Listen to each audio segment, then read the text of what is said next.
Okay, you can count to 5. Okay. Good afternoon. My name is Marla McGinnis, and I will be your moderator for today's media availability.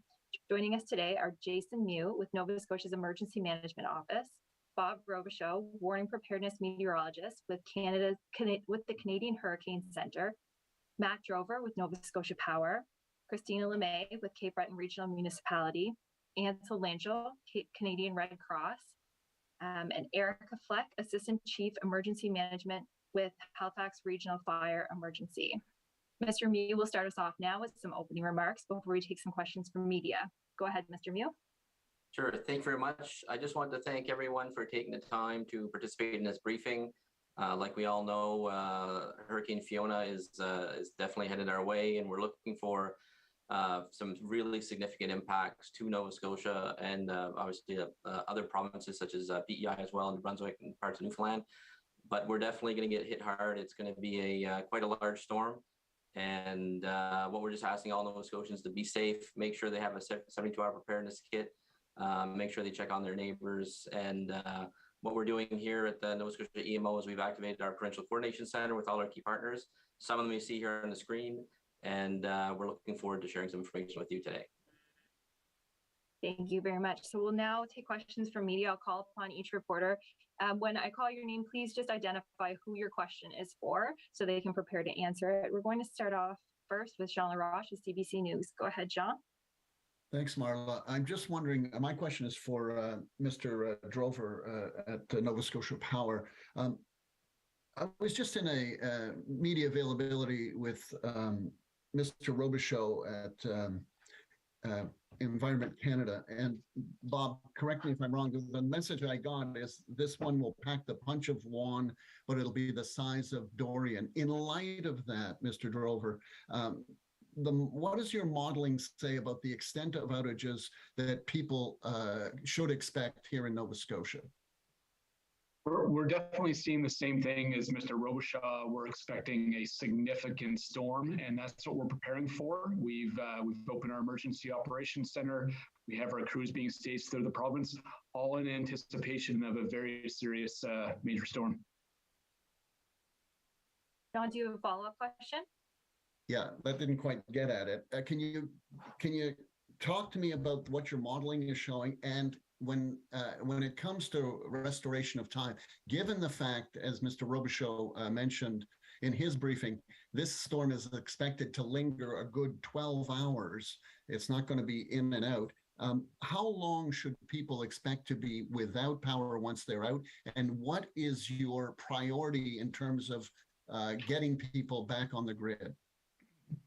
It's very difficult to say at this point how long the outages will occur for, but rest assured we are doing everything we can to get people staged around the province to restore power as quickly as possible.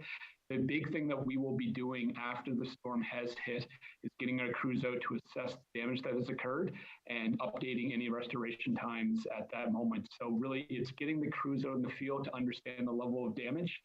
It could be a Dorian level event, and that's what we're planning for. Could you deal with the second part of that question, which is what is your priority in terms of restoring power? Absolutely. So, sorry, I missed the second part, but our focus really is on any wires down calls, any emergencies that come in, and then we'll be focusing on our transmission system, working very closely with EMO and working to make sure that once the transmission system is restored, to focus on hospitals and public health areas like that. And then we'll get into communities and sub-communities from there and individual houses at the end of the restoration. Thank you. Next, we'll go to Jesse Thomas with CTV. Go ahead, Jesse. Great, thanks. My question is for Nova Scotia Power again. Looking across the province, I'm wondering, are most hydro cables, are they all above ground? Is there any places that might be safe in terms of maybe they have underground hydro? Could you maybe just give me an idea of the landscape in terms of the infrastructure? The majority of the infrastructure in Nova Scotia is above ground. We have over 500,000 poles throughout the province. We do in urban areas have underground systems as well, but the majority of the province does have overhead infrastructure. Jesse, do you have a follow-up question? Thanks for that information. I appreciate the numbers on the amount of poles out there. I know yesterday we talked about the challenges with with the leaves on the trees in that state. Um, but this might seem, and I don't mean to sound facetious. I'm just wondering, why aren't there more, given the hurricanes we see, why aren't there more hydro poles or hydro running underground? So there are a few reasons for that. We do work very closely with municipalities and developers to install underground systems when that makes sense. Economically, it does cost significantly more, especially in the province of Nova Scotia, where there is a significant amount of rock in the ground. It is costly to install below ground lines. And when outages do occur, so underground systems aren't outage free. When there are issues with those systems, it can sometimes take much longer to restore those outages. It takes a while to find where the problem is. So where it makes sense, we definitely are installing underground as well. Next, we'll go to Jen Taplin with the Chronicle Herald. Go ahead, Jen. So I guess this question is probably best for Erica. Just wondering at the difference between evacuation centers, emergency shelters, and comfort centers. What can be found inside, and can homeless folks, for example, go to any of those, that kind of thing? Okay, thanks very much. So the evacuation centers, by legislation, the municipality has to request through the province, and the province has the Red Cross on contract for that. So we are not allowed to open overnight or operate overnight shelters. So the evacuation centers and emergency centers are exactly the same thing. It's just the lingo. But what that is an overnight capacity for people to be able to sleep or evacuate to in need of emergency, or as we mentioned earlier, if they want to pre-evacuate if they feel unsafe with the weather coming in around their residence. Comfort centers will be set up by the municipality after the storm passes, and they will be in various locations throughout HRM once we do the assessment after the storm, when it's safe for people to come out. And we'll send out volunteers so people can drop in, get some food, charge their phone, receive information, and all of that. At the overnight shelters, there will be food, a place to sleep with cot, blankets, pillows, things like that.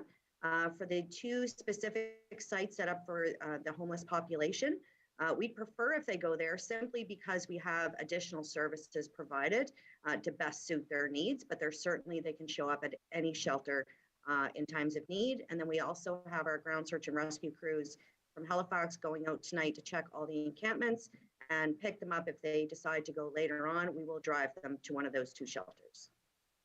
Jen, do you have a follow-up question? Yeah, I was going to ask, sorry, I'm not sure who this is best for, but are any areas being blocked off, dangerous spots like Peggy's Cove, maybe waterfronts, that kind of thing? Is any areas like that being blocked off? Yeah, absolutely. And thank you very much for asking that. We've been working with Develop Nova Scotia, specifically for those two spots that you've mentioned. So both the Boardwalk in Halifax and the Peggy's Cove area will be barricaded off later on today. And we are reminding residents and asking them not to go there. And again, to the Lawrencetown area where the waves and the wave watchers tend to come out. It will be really unsafe, as well as any area near the water. We would really prefer people to stay inside and be safe. Thank you very much for asking that. Those are all the registered reporters we have on the line today. So I'm going to just circle back to each one and see if you have any additional questions. So we'll start with Jean LaRoche with CBC. Jean, do you have any additional questions? Absolutely. Thank you, Marla. This is for Bruce McDonald up Cape Breton. Yesterday, speaking to your mayor, Amanda McDougall, she talked about some unsafe homes or areas of the municipality, and that there was an attempt to open up, she suggested perhaps Center 200 as some sort of evacuation center. Can you bring us up to date on what's happening on that score? Hi, Jean. It's actually Christina Lamy here on the line. Bruce was unable to come on the call at this time. I do have an update in regards to that, though. We believe we're going to be able to open Center 200 this evening, specifically for residents who may feel unsafe in the storm from down on that southern coast of our regional municipality, which is down in the Gabaroos type geography down in that direction. We also, of course, in downtown Sydney, the homeless shelter on Townsend Street is open with emergency capacity there as well. So for those who are unhoused, that's where we would ideally direct those residents to go. And the shelter that we're working on right now for Center 200 is specifically not unlike what Halifax suggested there, that if residents feel unsafe in the dwelling that they're in the storm surge zone, that space will be available later on tonight. And Christina, how would you expect those people to get there? That is a detail I don't have fully expected at the moment, but self-driving would be welcome as well. And I think our transit system is looking at some assistance as well. But ultimately, if people could come with their own supplies as much as possible, that would be good. And just to finish the loop on this one, when will that be open? Not sure about the time just yet. I think 8 p.m. is being the target time. Okay, next we'll go to Jesse Thomas. Jesse, any additional questions for you? Great, thanks so much. I'm wondering with regards to, do we have a plan or any lists available that we can direct people to at this time? Sorry, was that question for Cape Breton Regional Municipality? Yeah, both CBRM and HRM, thank you. So I believe that Halifax is the same, but the comfort centers, we do know the locations that we plan to open. The locations of those will be made available as soon as it's safe to travel to them. So that's an announcement that'll be coming later on after the main impact of the storm has passed. We, number one, want people to not travel during the impact times during the event itself. Ms. Fleck, do you have anything to add to that? No, it's the exact same for HRM. Perfect. Next, we'll go to Jen Taplin with the Herald. Jen, do you have any additional questions? I have two, and they're unrelated. So the first is, this is being called by, I've seen a lot of American news agencies and such calling it a superstorm, Canada's Superstorm Sandy. And I was just wondering, maybe for Mr. Robichaud to speak on that. Is that like the two storms merging, calling it a superstorm and that kind of thing? Is that kind of thing accurate to say, and being such an historic storm that's broken? Yeah, I mean, it is comparable because we have these two features kind of merging. One is feeding the other. If we were looking at just the tropical system arriving without that trough of low pressure that we're seeing now and that cold air to the north, you probably see a lot faster weakening of the storm. But the fact that the trough is there and it's arriving right at the same time that the tropical system is coming up, it actually speeds up the process to transform it to what we call a post-tropical storm. Which is what Sandy was, and when it just before it became post-tropical, just before making landfall. And what these things tend to do, they tend to grow in size tremendously, which is again what Fiona is doing as well. Now, Sandy actually was larger than Fiona is expected to be even. So, but the process is essentially the same, where you have two features kind of feeding off each other to create one strong storm, like we're going to see overnight tonight and into tomorrow.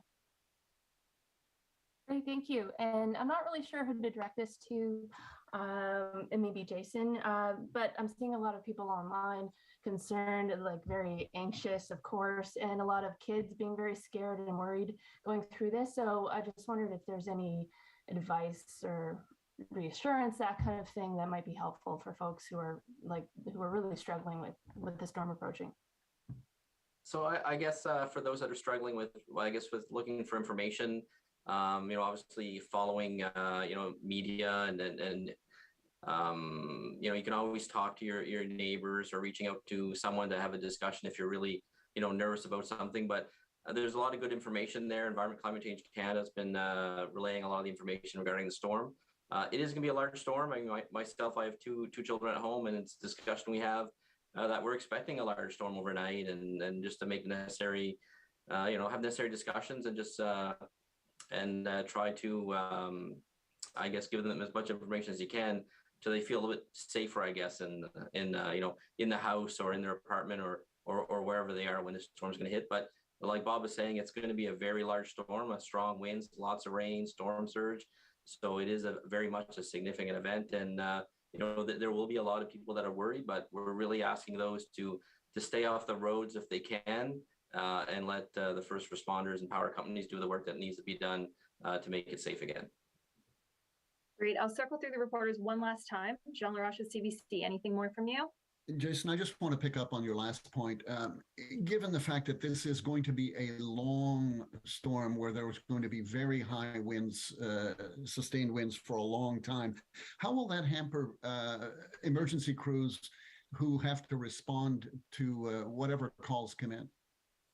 So all first responders, and I know Nova Scotia Power can speak to this, there are certain wind speeds and safe work practices that you have to adhere to. So obviously you can't have linesmen and other first responders out when it's blowing over, certain professions, it might be over 80 kilometers an hour. Certain others might be a little bit higher, it might be a little bit lower, but that's really up to the department and the agencies to put together those safe work practices. We don't want to cause anyone to be injured or lose their life by trying to respond when it's unsafe to do so. So over to you, Mr. Drover. So just to echo what Jason said, safety is our #1 priority at Nova Scotia Power. We do everything we can to make sure that we're restoring power as safely as possible. So when the winds do get above 80, we will stand the buckets down. We can still go out and do assessments of what the damage may be, but we won't actually be able to get the buckets up in the air until the winds get below 80.